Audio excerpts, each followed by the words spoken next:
이번 시간에는 언스크립트의 가장 핵심적인 본문 내용입니다. 파트 4의 각본에서 탈출한 기업가적 기본 틀. 나는 매주 수천 명의 기업가들과 교류한다. 그래서 그들의 생각을 잘 안다.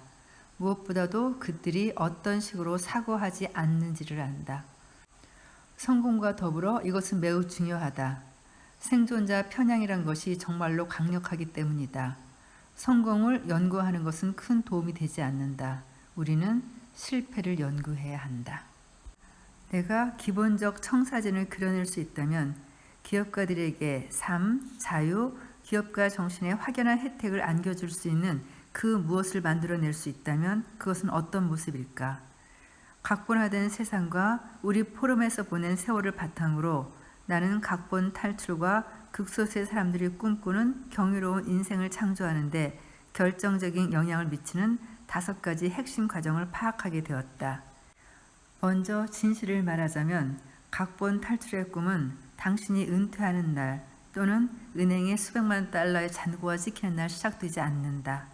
당신이 기업가적 각성에 이른 그날, 그 각본이 물러나고 당신이 단순히 존재하는 것을 넘어 생명력 있게 살게 되는 그날 시작된다. 각본에서 탈출한 기업가적 기본 틀을 들여다보면 실행에 있어서 기본적인 2가지 과정이 드러난다. 그것은 미시적 과정과 거시적 과정이다. 먼저 미시적 과정이 온다. 미시적 과정은 당신의 사고 패턴을 일컫는다. 당신의 신념, 편향, 그리고 자기 반성 능력이 여기에 포함한다. 미시적 과정은 당신이 주변의 세상을 어떻게 생각하고 느끼고 해석하는지에 관한 것이다. 예를 들어 당신이 돈을 어떻게 정의하고 돈을 어떻게 벌어야 한다고 생각하는지, 당신이 운을 어떻게 해석하고 운이 좋은 일이 어떻게 일어난다고 생각하는지, 머리에 피도 안 마른 어린 것이 페라리를 모는 것을 볼 때 당신이 무슨 생각을 하는지에 대한 것이다. 당신이 당신의 선택과 그로 말미암은 결과를 어떻게 바라보는지에 관한 것이다. 각본에서 탈출한 기업가적 기본 틀의 2번째 과정은 거시적 과정이다. 거시적 과정은 반복과 수정을 거듭하는 행동이다.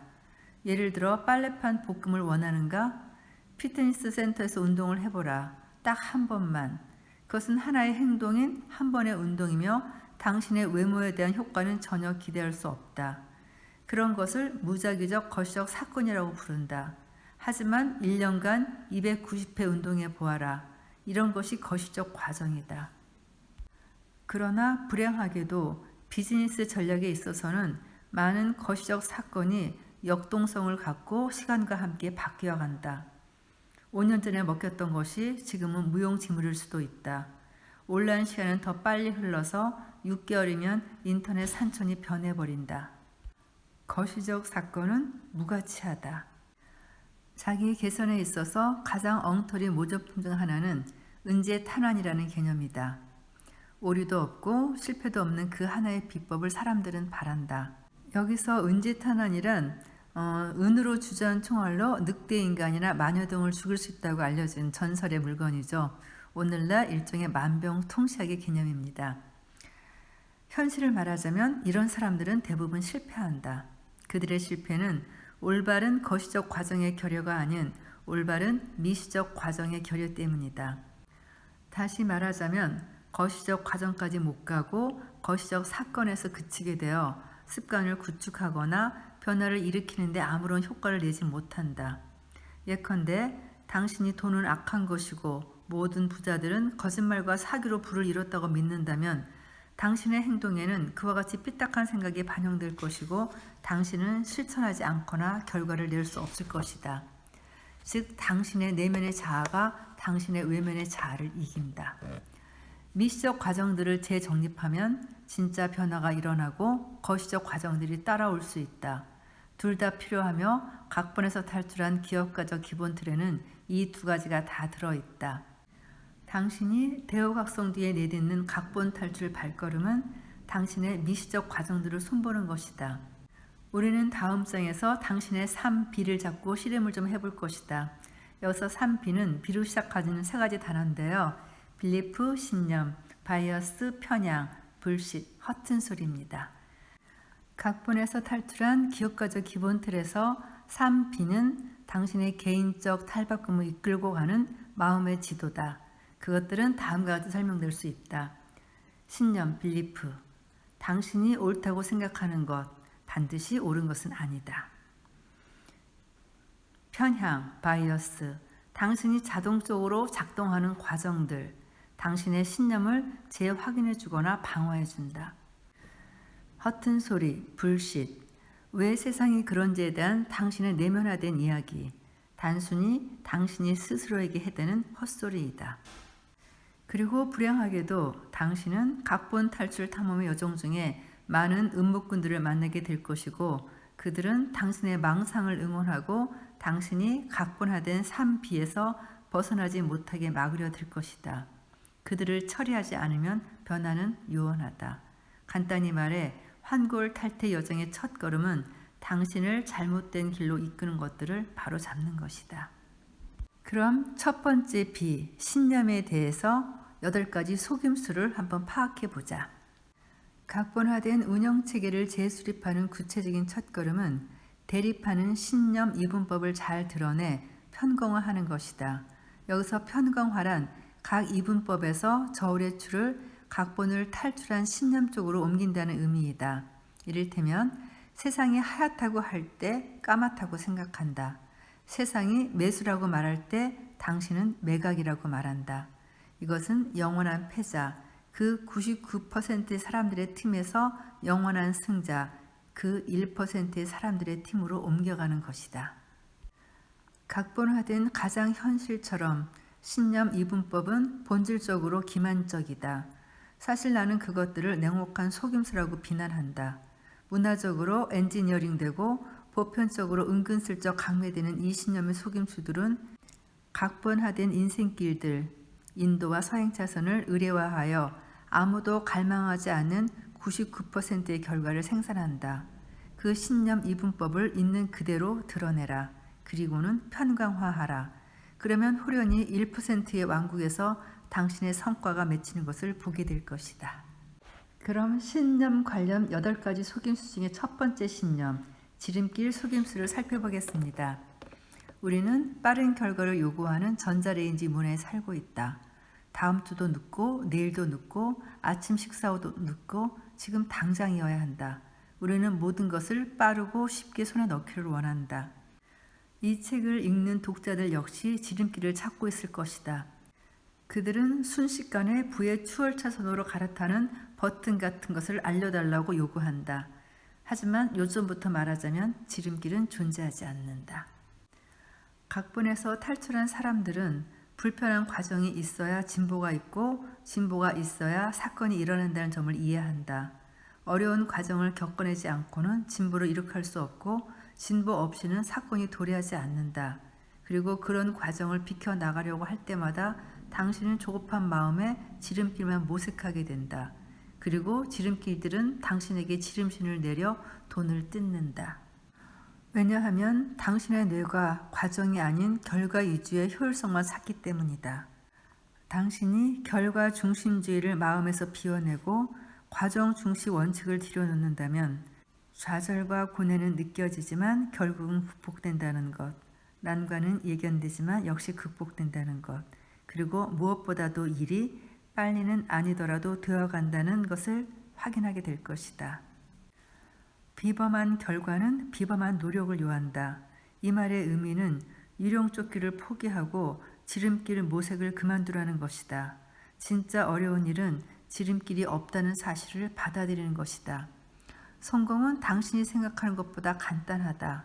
지름길의 환상을 떨쳐내고 과정 중시 원칙을 존중하며 해야 할 일을 하라. 즉, 당신이 원하는 것이 정확히 무엇인가? 1년 후 송년회 자리에 서 있는 자기 자신의 모습을 마음속으로 그려보라. 그 자리에서 정확하게 어떤 모습으로 어떤 감정을 느끼고 싶은지 생각해보라.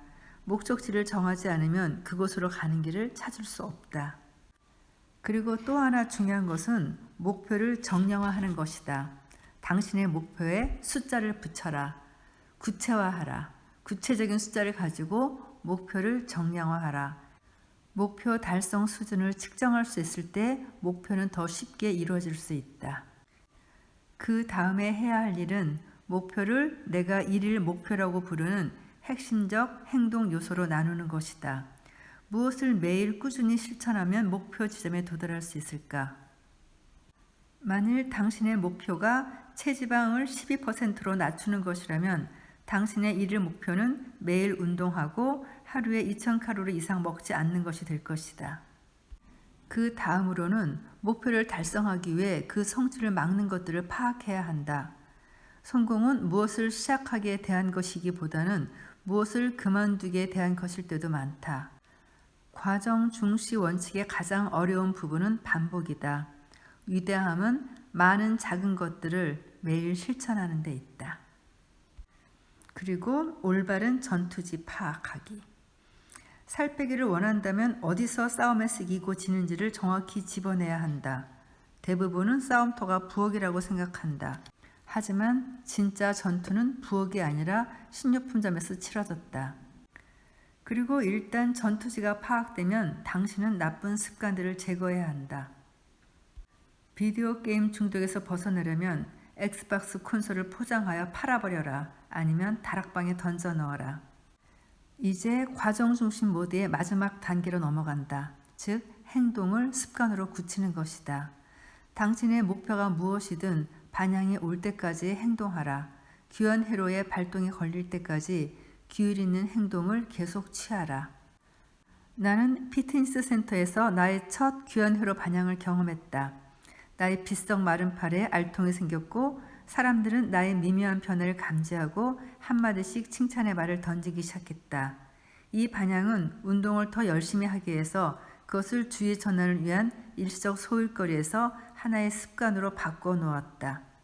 내가 말하고자 하는 요점은 목표가 무엇이든 간에 첫 반향이 올 때까지 노력하라는 것이다. 첫 반향이 있은 후엔 발길을 돌리는 일이 흔치 않다. 그 결과가 대단한 것이 아닐지라도 당신에게 앞으로 나아갈 힘을 준다. 잘못된 신념 두 번째. 영지의 속임수. 난 그걸 별로 잘하지 못해요. 영지의 속임수의 저변에는 우리의 꿈을 파괴하는 가장 무시무시한 힘이 퍼져 있다. 그것은 고정관념이다. 고정관념을 가진 사람들은 오직 재능만이 성공을 가져올 수 있고 지능, 체력, 그리고 심지어는 리듬감과 같은 기초적 자질들이 변화 또는 발전할 수 없는 고정된 특징이라고 믿는다. 그러나 여기 고정관념이 개인의 성장 및 성공, 심지어는 어린이의 발달에까지 얼마나 위험한 영향을 미치는지 보여주는 실험이 있다. 드웩 박사는 동료들과 함께 실시하는 어느 연구에서 그들은 비언어적 IQ 테스트에서 쉬운 문제 10문항을 뽑아서 5학년 학생들에게 풀어보도록 했다. 문제를 다 푼 뒤 아이들은 두 가지 종류의 칭찬 중 한 가지를 들었다. 어떤 아이들에게는 지능 위주의 칭찬이었다. 즉, 정말로 점수가 좋구나, 넌 똑똑한 아이임이 분명해 와 같은 칭찬이었다. 다른 아이들은 성장과 노력에 대한 칭찬을 들었다. 예를 들어 정말로 점수가 좋구나, 넌 정말 열심히 공부하나 보다 와 같은 칭찬이었다.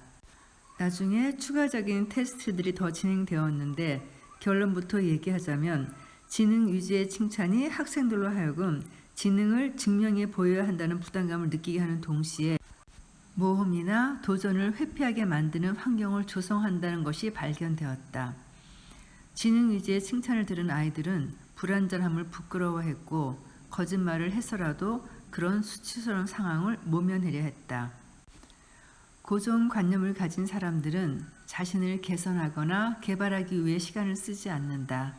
대신 자신들의 재능이나 지능을 증명하고 찾고 문서화하는 데 혈안이 된다.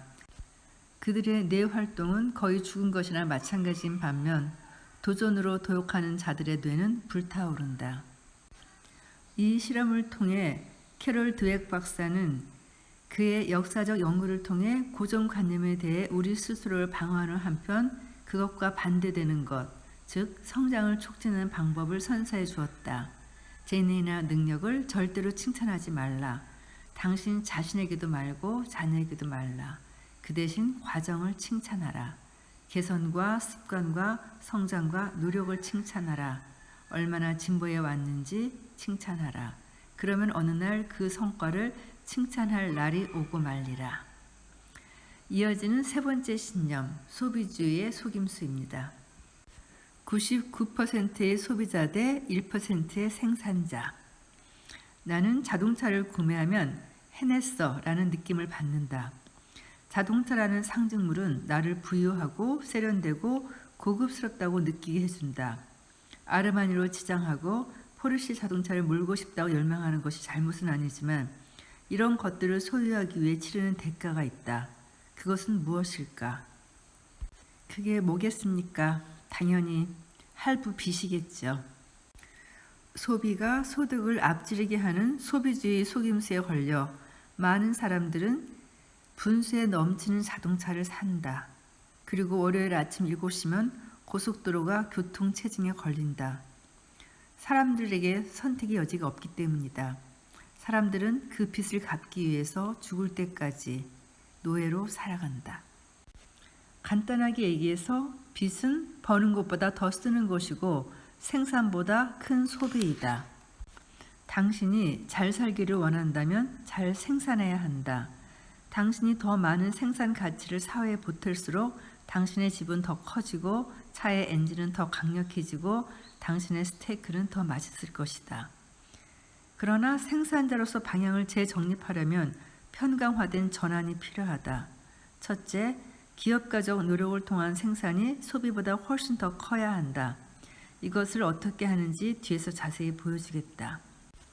둘째, 소비자에서 생산자로의 전환은 생산자로서 행위하는 것을 의미한다. 그 뜻은 다음과 같다. 무리를 쫓지 말고 이끌어라. 다져진 길을 가지 말고 새 길을 내라. 가맹 사업권을 사지 말고 만들어 팔아라. 임대료나 로얄티를 내지 말고 받아라. 빌리지 말고 빌려줘라. 브랜드를 사지 말고 만들어 팔아라. 사원이 되지 말고 사원들을 고용하라. 홈쇼핑을 통해 물건을 사지 말고 팔아라. 블랙 프라이데이에 사지 말고 팔아라. 즉 생산자가 되라는 말이네요. 생산자가 되면 모든 것이 뒤바뀐다. 생산자들은 최신의 유행에 돈을 쓰지 않는다. 나는 소비주의를 배격했고 생산주의를 통해 생산을 존중함으로써 기업가적 각성에 도달했다. 이어지는 네 번째 신념, 돈 사냥 속임수입니다. 부자가 되기를 바람으로써 부자가 될 수 있다. 이번 시간은 90%의 돈과 1%의 가치에 대한 비교입니다. 파산은 고통스럽다. 내가 겪던 돈의 결핍이 노력 부족 때문만은 아니다. 안타깝게도 나는 잘못된 대상에 집착했다. 즉 돈에 집착했던 것이다. 그런데 돈에 대한 집착에도 불구하고 나는 사실 돈이 어떻게 움직이고 획득되는지에 대한 아무런 단서도 주고 있지 못했다. 돈 사냥꾼들은 소파에서 뒹굴며 몽상에 젖어 소일하기를 즐긴다. 15달러로 시작하기에 좋은 사업으로 어떤 것이 있을까요? 아마존에서 까만색 스테이플러를 팔면 얼마를 벌 수 있을까요? 외환시장 거래를 통해 돈을 벌 수 있을까요? 이런 질문들 속에서 길 잃은 기업가는 돈을 사냥감으로 보고 스스로는 사냥꾼이 된다. 그러나 돈 사냥에서 결여된 것은 돈의 진정한 본성에 대한 이해다. 돈 사냥에서 손을 떼고 가치 사냥에 나서라. 당신의 목표가 1000만 달러라면 새로운 목표는 1000만 달러의 가치를 창출하는 것이다. 그리고 그 1000만 달러에 해당하는 가치를 창출하려면 돈의 진정한 본성을 대면해야 한다. 돈만 열심히 쫓아가다 보면 실제적으로는 돈을 밀어내버리게 된다. 하지만 돈에 대해 잊어버리고 가치에 집중하게 되면 자석들이 서로를 끌어당기듯이 돈이 따라올 것이다. 다섯 번째 신념, 제로섬 속임수. 당신이 부자라서 내가 가난하다. 제로섬 속임수는 당신이 파산한 것은 누군가가 부자이기 때문이라는 신념이다. 여기에 적용되는 이 문법은 99%의 이기적인 것과 1%의 이타적인 것의 대립입니다. 할리우드가 최고로 좋아하는 전형적 인물상이 사악한 부자라는 것을 알고 있는가? 돈 많은 거물은 악당의 역할을 완벽하게 만족시킨다. 악당 이야기가 확인되는 또 다른 곳은 자본주의 악당으로 그려지는 상장 기업들이다. 개인적으로 나는 몬산토, 컴캐스트, 맥도날드를 비롯하여 고객의 건강을 개의치 않는 것으로 보이는 거대 기업들을 좋아하지 않는다. 그러나 진실은 이렇다. 돈은 대단한 것들을 만들어낸다. 돈을 벌기 위한 움직임은 대단한 가치를 창출해내고 이것이 사람들을 부자로 만든다. 완벽한 편안함과 편리함을 만끽하며 주변을 둘러보면서 나는 감사와 겸손의 감상에 젖어든다. 당신의 인생에 있어서 모든 것 하나하나가 누군가에 의해 발명되고 창조되었다. 당신이 지금 누리고 있는 모든 편안함, 편리함, 기능성이 한때는 누군가의 아이디어였다. 누군가의 일이었거나 꿈이었거나 열정이었다. 그리고 지금 당신은 그 산출물이 주는 혜택을 누리고 있다. 몇 가지만 예를 들어보자. 아직도 놀랍도록 잘 작동되는 나의 오래된 노트북, 빌 게이츠와 마이크로소프트에서 한 배를 탔던 100만 장자들, 나의 페이스북 뉴스피드, 마크 저크버그를 비롯한 부자들, 나의 맛있는 커피와 지필 중에 편안한 휴식, 하워드 슐츠와 스타벅스. 어디를 가든 나는 나의 삶은 안전하고 편안하게 만들어주고 학습과 오락으로 풍성하게 만들어주는 이 예술가와 발명가들과 기업가들에게 감사함을 느낀다. 이 사람들과 그들의 기업은 사람의 삶에 편리와 즐거움을 더해주는 것들을 만들어냄으로써 사회의 진보를 위한 청지기적 역할을 수행한 것이다. 위대한 가치에 위대한 부가 따라온다. 수백만 달러를 벌고 싶으면 수백만 명의 삶에 선한 영향력을 미쳐라. 기업가적 정신의 가장 중요한 것을 일깨워주는 말이네요. 가치 창출. 그럼 이어지는 6번째 신념, 행운아 속임수입니다. 게임을 뛰지 않으면 승리도 없다. 여기에 적용되는 이 문법은 99%의 운과 1% 확률의 비교입니다. MJ는 행운아야. 나는 이 이상한 운을 지난 20년 동안 경험해왔다. 그러나 나는 줄곧 운이 좋았던 것은 아니다. 내가 선택을 하자 운이 좋았고 나는 선택에 머물지 않고 행동했다. 그리고 나는 계속 행동을 이어갔다. 심리학자 리처드 와이즈맨은 여러 실험들을 바탕으로 우리의 행동이 운을 바꿀 수 있다는 결론에 도달했다. 그에 따르면 운을 바꾸려면 운이 좋은 사람들과 연관된 특징을 흉내내면서 운이 나쁜 사람들의 특징을 제거해 가야 한다. 이 세 가지 특징은 직관, 꾸준한 일상, 긍정성이다. 와이즈맨의 연구에 따르면 직관은 운에 결정적인 영향을 미친다. 자신의 육감과 본능을 신뢰하는 사람들은 그것을 무시하는 사람들보다 운이 좋다. 그리고 운이 좋은 사람들은 자신의 삶에 다양성을 불어넣는다. 행운을 바라는가? 변화를 주고 색다른 것을 하고 바퀴를 돌려라. 세 번째 행동 수정사항은 긍정성에 관한 것이다. 잔이 반 비어있다고 보지 말고 반 차있다고 보아라. 지리적으로 좋은 곳에 태어나서 깨끗한 물, 따뜻한 잠자리, 온수 샤워를 누릴 수 있다는 점에 대해 감사하라. 이렇듯 내가 선택했듯이 당신도 선택하라.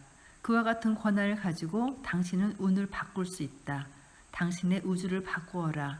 당신의 운을 바꾸어라. 당신의 삶을 바꾸어라. 이어지는 7번째 신념은 자린고비 속임수입니다. 돈 아끼며 살다가 돈 주고 죽는다. 참 와닿는 말이네요. 이 말은 어디선가 많이 들어본 우리나라 속담같이도 느껴져요. 여기서 적용되는 이 문법은 99%의 방어와 1% 공격의 비교입니다. 자린고비 속임수는 강박적으로 지출을 절감하고 풍부한 경험의 기회를 뒤로 미루고 한 푼, 두 푼 아끼고 모으면 언젠가는 풍성한 인생 경험, 자유, 풍요로움이 찾아올 것이라는 신념을 주입한다. 그러나 미안하지만 커피값 몇 푼 아낀다고 당신이 부자가 되지는 않는다. 그런 절약은 단지 지금의 삶에서 풍요로움을 떼어내고 진짜로 살아있는 삶을 사는 것을 미래로 미루게 할 뿐이다. 각본화된 운영체계 안에서 부의 창출을 약속하는 것은 무자비할 정도로 허리를 졸라매는 것인데 이것은 옳지 못하다. 진작에 말하건대 그런 절약을 실천하다 보면 당신은 강박적 구두쇠가 되어서 그야말로 한푼에 벌벌 떨며 궁상을 떨게 된다. 물론 상당한 소득이 없다면 구두쇠로 살아도 된다. 니켈에서 다임을 쥐어 짜낼 수는 없는 노릇이니까. 그러나 여기 매일 빠르게 부를 축적하는 사람들이 있다. 빠른 부의 축적 이야기의 이면에서 당신은 두 가지 결정적인 사항을 발견할 것이다. 당신의 기업가적 모험은 확률의 증대를 통해 레버리지를 갖게 된다. 이것은 당신의 소득 한계가 아예 없거나 높다는 뜻이다. 올해는 매달 4,000달러를 벌다가 내년에는 월 4천만 달러의 소득을 올릴 수 있다는 뜻이다. 빠른 부의 축적을 가능하게 하는 또 다른 요소는 내재적 가치를 키우거나 돈을 벌기 위해 들이는 시간을 줄이는 것이다. 내재적 가치라는 것은 직업적 노력을 기울임에 있어서 당신의 시간이 갖는 가치다. 당신이 마트에서 매대를 채우는 일을 한다면 당신의 내재적 가치는 시간당 약 12달러쯤 될 것이다. 당신이 의사라면 당신의 내재적 가치는 연간 20만 달러 할 수도 있다. 만일 당신이 한 달에 수만 혹은 수십만 달러를 벌어들이게 된다면 100만 장자가 되는데 수십 혹은 수백 년이 걸리지 않는다. 단 몇 년, 때로는 단 몇 달이면 충분하다. 일단 각본에서 탈출한 생산주의를 통한 폭발적 소득을 목도하고 나면 주식시장의 기적을 바라며 50년을 기다리는 것이 미련하게 느껴질 것이다. 이제 마지막으로 8번째 신념, 복리 속임수입니다. 월스트리트는 당신을 부자로 만들어주지 않는다. 복리 속임수는 주식시장이 언젠가는 보통 사람인 당신을 드문 부자로 만들어줄 것이라는 속임수다. 복리에 대한 신념은 가장 중요한 것을 놓치고 있는데 그것은 젊음과 풍요로움이다. 당신은 쿠폰을 잘라 모으고 뮤추얼 펀드에 투자하여 30살에 억만장자가 된 사람의 이야기를 들어본 적이 있는가? 아니, 나도 들어본 적이 없다. 하지만 월스트리트에는 30살도 되기 전에 수백만 달러 혹은 수십억 달러를 벌어들인 사람들이 수두룩하고 이것은 기업가들의 세계에서도 마찬가지다. 그렇지만 쿠폰을 잘라 모으고 구두쇠 짓을 해가면서 주식시장에 투자하여 100만 장자가 된 18세 청년은 없다. 복리와 그것의 유토피안 그래프의 이면에 기하급수적 성장을 추동하는 수학적 진실이 있는 것은 사실이다. 그리고 나는 복리가 강력한 개념임에는 동의한다. 하지만 강력한 것이 또 있다. 그것은 재무의 트라이사이클이다. 세발 자전거를 뜻하는 트라이사이클에 빗댄 조어로서 시간, t, 현실, r, 인플레이션, i라는 바퀴가 달린 이 재무의 트라이사이클은 복리의 실체를 까발려서 그것이 왜 당신을 부자로 만들어 줄 수 없는지 알려준다. 수학적으로 말해 복리는 우사인 볼트처럼 지구상에서 가장 빠른 사람이다. 그는 걸리적거리는 것만 없다면 강력하다. 하지만 시간, 현실, 인플레이션이라는 바퀴가 달린 세발 자전거에 태워놓으면 그는 갑자기 무능해지고 굼뜨게 된다. 이제부터 재무의 트라이사이클이 어떻게 믿음직한 부의 창출자로서의 복리의 가면을 벗겨내는지 보자. 첫 번째, 시간. 전형적 유토피안 그래프는 50년에 걸린 명목적 투자 성장을 보여준다. 당신이 1919년 16살이었고 50달러의 돈이 있었다면 당신은 지금 113세일 것이다. 그리고 당신은 죽은 100만 장자일 것이다. 아니 100만 장자로 죽은 사람일 것이다. 미래의 부에 대한 약속을 받고 현재의 부를 넘겨주는 것은 신체 일부를 넘겨주는 것과 같다. 두 번째, 현실. 유토피안 그래프는 마법 같은 이율이나 성장률을 말하는데 그런 이율이나 성장률은 현실적으로 불가능한 것들이다. 예를 들어 1999년 애플사의 주식을 100주 매입했더라면 지금 그 가치는 어마어마하게 이를 것이다.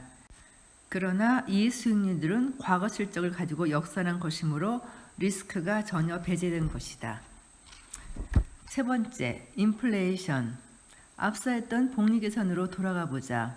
한 달에 100달러씩을 투자하여 50년 후에 150만 달러로 불렸다고 할 때 그 돈으로 그때 가서 할 수 있는 것이라곤 쉐보레를 한 대 뽑는 게 전부일지도 모른다. 어쩌면 오늘날의 5만 달러 가치에 해당할지도 모르고 그 돈으로는 풍요롭게는 고사하고 입에 풀칠이나 제대로 할 수 있을지 걱정스럽다. 실제로 1940년에서 2014년까지의 총 인플레이션은 무려 2000%에 달했다. 즉, 그 편지한 유토피안 그래프가 2000%의 성장을 보여주지 않는 한 인플레이션의 효과를 상쇄할 수 없다는 뜻이다. 오직 각본에서 탈출한 기업가적 기본 툴을 통해 생산주의를 레버리지로 사용함으로써 부를 폭발적으로 증대시킬 수 있다. 그러면 복리는 남은 평생 동안 당신과 함께하며 돈을 만들어줄 것이다. 자본원칙은 또 한편 인플레이션을 무찌르는 도구로도 쓰일 수 있다. 돈의 가치가 하락하는 꼴을 보고 싶으면 돈을 은행에 맡기거나 매트리스 아래 보관하며 한 세월을 보내보아라. 돈은 잘못된 곳에 있으면 잠을 잔다. 결국 월스트리트는 부를 키우는 곳이 아니라 자산 투자와 이익 창출과 자본 배치의 장소인 것이다. 그렇다. 일찍 그리고 자주 저축하라. 부의 창출에 있어서 효과를 보려면 애초에 수백만 달러를 모아서 시작해야 한다. 그러고 나서야 그것의 강력한 힘을 누릴 수 있다. 오늘까지는 신념에 대한 8가지를 살펴봤고요. 다음 시간부터는 두 번째 편향에 대해서 살펴보겠습니다. 긴 녹음 들어주신 구독자 여러분 감사합니다.